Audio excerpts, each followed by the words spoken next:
Youngstown Inner City Garden started a little over a year ago.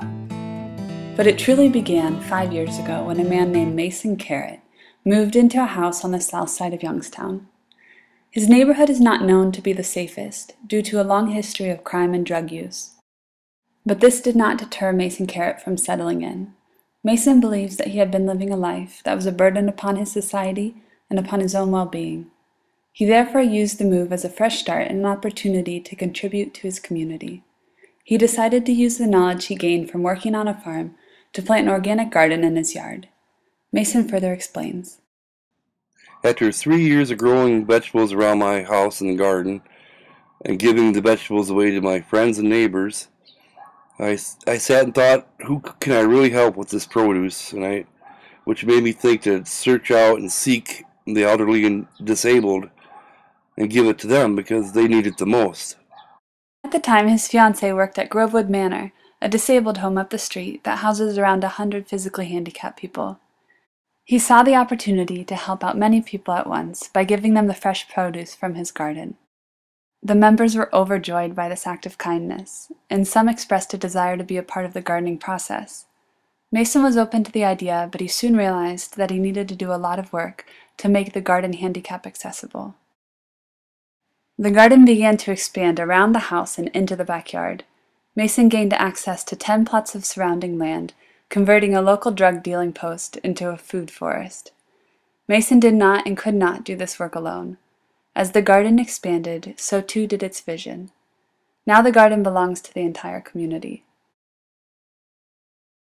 In order to get the word out about the community garden, Mason volunteered with 26 different local organizations, supporting their missions and informing them about this new community being created. He made many connections and developed a support network comprised of farmers, politicians, educators, youth groups, businesses, and volunteers. He even went around to his neighbors to let them know about their garden. Some of the neighbors initially protested the garden, but their opinions changed as they began to see the positive impact the garden has had on their community. One avid protester now calls the land his Garden of Eden, and many of his neighbors have started up gardens of their own.